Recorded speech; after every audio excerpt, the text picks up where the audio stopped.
Hi, welcome back to a brand new video of the Targeted Individual Program, Targeted Experience.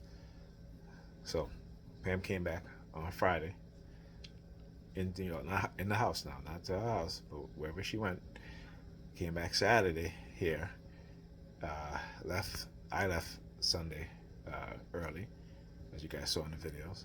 As I said, as I left, he had a president I'm using the sirens. All right, then walked in here not too long ago. Okay, called her, because I know the reason why she called me this morning. Cause of course, she was having issues with our daughter, acting up and not wanting to go to school and such, right? That she wanted me to to probably stay or talk to her, what have you. But anyhow, both kids are in school, but they're late, very late. Um, and again, the entire week when she was not here, every night after I cooked, not every night, but I cooked 3 times, right? So we had food for 2 days each time. Um, I cleaned up, so that way when I get up in the morning, I don't gotta worry about washing dishes, anything like that. Clean down the stove, clean down the counter, wash all the dishes in the sink, and again, coming back, being that she's back, coming back to the same shit again. Walked in here again. All right, sink full of dishes. Now look at this. Look at this. This is how she leaves here. Right? Get the counter. Left the food on the stove uncovered. And I've been looking for these. We have these replacement uh, burner covers, but I don't know where she put them. So I can't even replace them. She didn't even know where she put them. I mean, I'm not digging through all this shit. There's just a lot of stuff in here, right? But like I said, I told her last night, you need therapy. I said, I've been telling you this for years, well over. I said from the time we started dating, and actually we started after Ethan was born. I've been telling her to go get therapy, right? When even though I was in therapy, but it wasn't really the type of therapy that I needed. They just prescribed pills, and that was it. Ask you, how was your day, what's happening, this and such, and this. None of the talk therapy, none of the finding the solutions, nothing like that. They just pill pushers. That's who a lot of these psychiatrists are. They're pill pushers. Okay, that's it. They don't offer you no sort of real solution, except for uh, putting you on antipsychotic medication. Okay, I said the psychiatric industry is a scam. It's a multi-million-dollar business, a scam business, and they are going to protect that industry because what? Because it is profitable, highly profitable, extremely profitable. And a lot of people make a living off of not really helping people, except to give them uh, pills, which eventually the long-term effect is negative. Okay, so yeah. But anyhow, just wanted to, again, just what I'm saying. Like I had when she was going, literally, the kids and I, we had peace. Like literally, it was peace. She always talk about when I'm here, she has no peace because I don't stand for this. I'll say something, just like when I spoke to her earlier, she's like, I don't know what's wrong with Alyssa. I said to her, listen, Alyssa's been like this, right? From since she was in kindergarten, pre-K actually, right? But I used to do what? Sit down with her. It would take me longer, but we would get the work done. Whenever she didn't feel like it and she will start crying, I said, you would be like, leave. I don't want to hear all that noise. You leave, I'll help her. I said, and when I leave, did you help her? No. So imagine her growing up with you not helping her, when I'm helping her and she's crying, and you tell me to leave because you don't want to hear all that noise, and I'm trying to get her to do her homework because you don't want to hear that noise. You tell me to leave. So she's growing up seeing you tell me to leave whenever she's crying when she doesn't want to do her homework. And what do you think? You think she's going to self-correct? Right?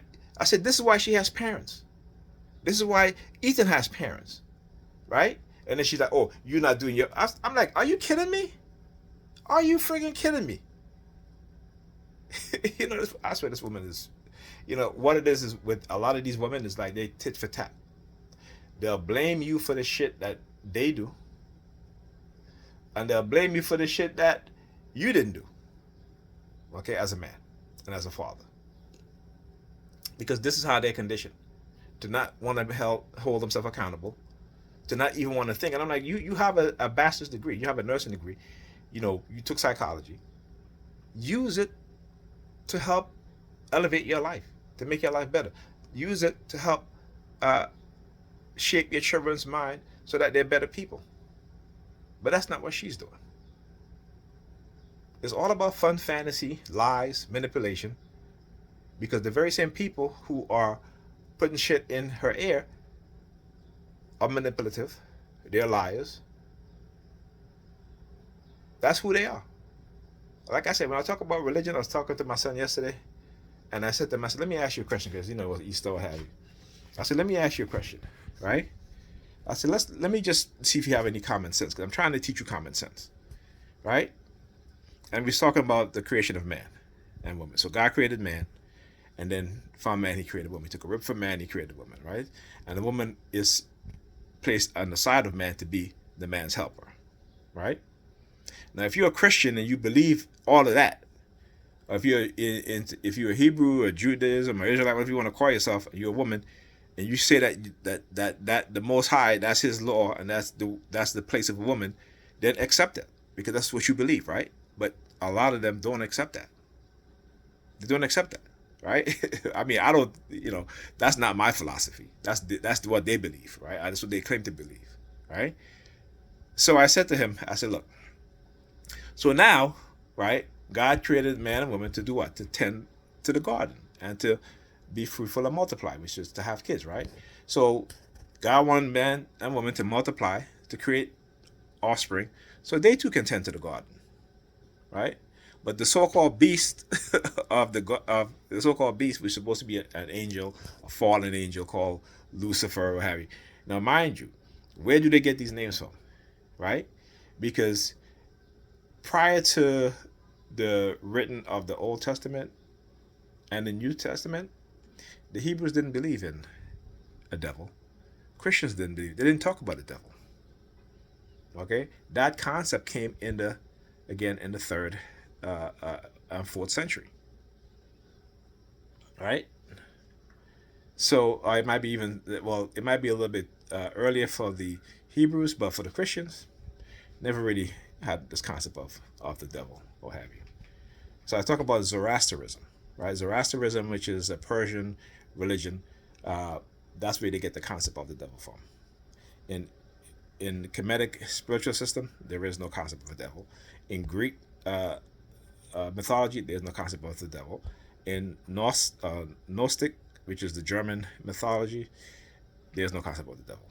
You only find the devil in Islam and Christianity. Christianity first and then Islam, okay? But anyhow, so I said to him, I said, listen, right? So God told Adam and Eve that they can eat from every fruit in the garden except for the tree of knowledge, which they reframed it to be the tree of good and evil. But it's actually knowledge. Now, prior to that, who, right, were the ones who had most of the knowledge and the wisdom, right? It was who?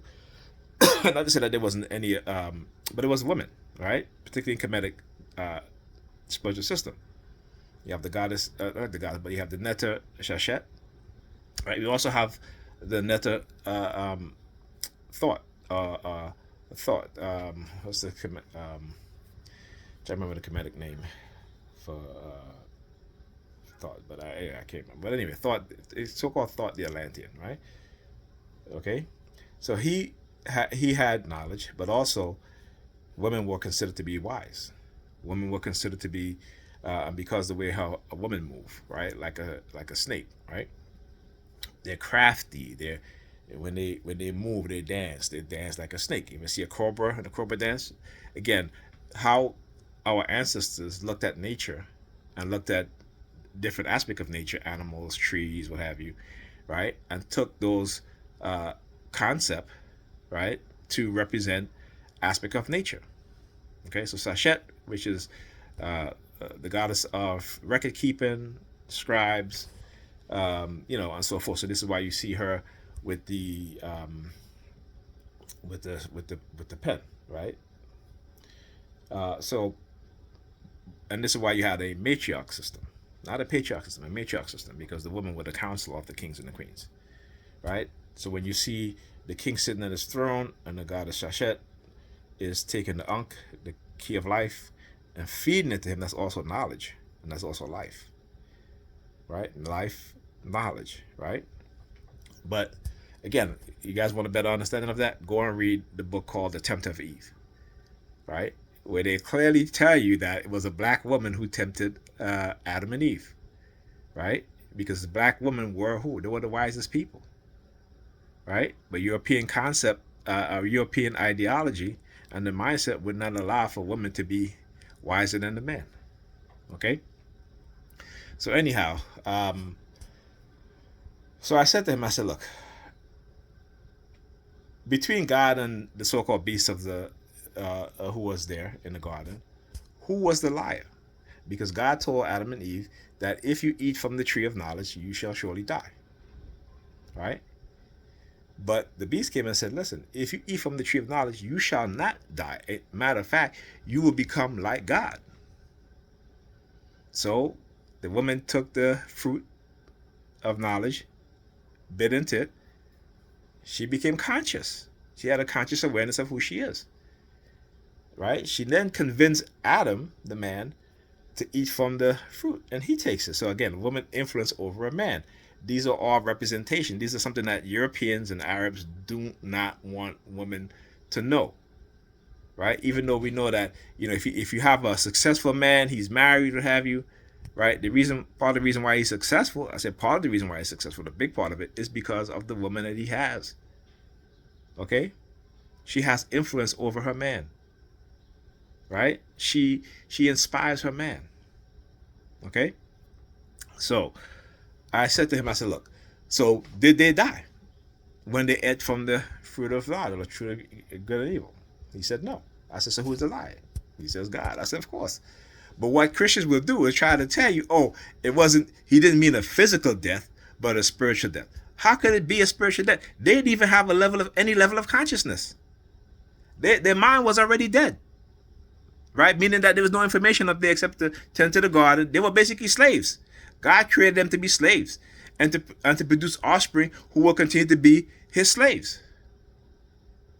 Right? So again, these are things that Christians don't think about because they can't think. There's no common sense in their mind. Right? So I said to him, all right, I said, what does that say about a God who created human beings, didn't give them any sense of knowledge of who they are, right? Yet prevents them from eating from a fruit of from a tree of knowledge, good and evil.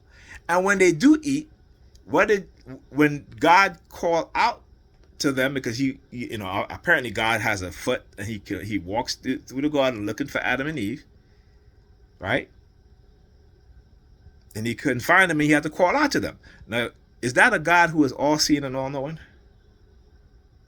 And then when he calls out to them, they were covered in leaves, covering himself. And then God got mad because they ate from the fruit of knowledge, right? And he went back to the other beings that was there, the other gods that was there, and says, look, man has become like us. So these words that are being used in the Bible, and yet Christians don't even think about it. So let us make man in our own image. Who's us? They'll say, it's the Holy Ghost, what have you. Right? But that's the entity. So if God said, let us make man, that means that you're holy. That means that you're a God. You're divine. But you're not taught that you're divine beings, right? You're taught that you are sinners. Okay? And again, something that is just ridiculous, right? Babies are not sinners. Babies are coming into this world. They come into this world through sin.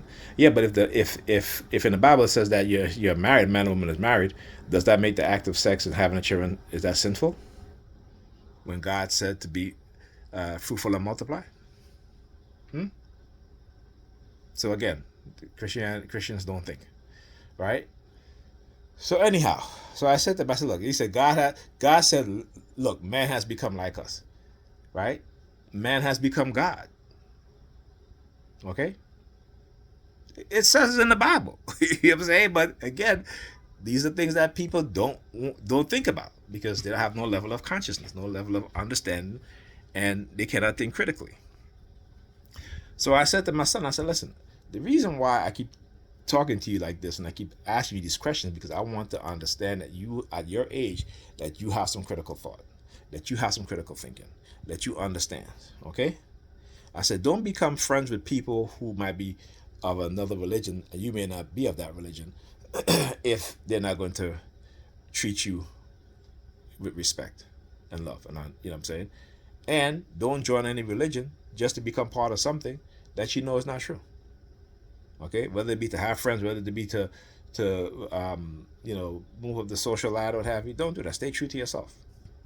Stay true to who you are. Live in the knowledge, not in belief. Live in knowledge. Do not live in belief, because belief is not living in is not living. Belief is belief. Belief is a lie, and you're living a lie. Live the truth, right? They will make it hard for you because you know the truth and you're living the truth, right? But understand that you're not dissolute. You are not going to manipulate others into believing something that is totally BS, right? And you will respect yourself and each other, okay? So, just had to, every now and then, like the book that I just bought for him, Dr. Amos Wilson, The Falsification of the African Consciousness, is a book that I am going to ask him a lot of questions about, because I want to be able to make sure that he has some critical thinking, that he understands the world in which he's living in as a young black boy who was going to go into a black man. I keep him all the time. I say, I'm going to give you the knowledge that and the reasoning and understanding that I didn't have at your age. I had no clue about. It was totally non-existent in my mind, because the people around me didn't have any sort of knowledge, didn't have any sort of understanding, including my parents, including my siblings, including my friends. Okay? So this is what I want to also help him, so that he has some form of consciousness. Right? Anyhow, talk to you guys in the next video.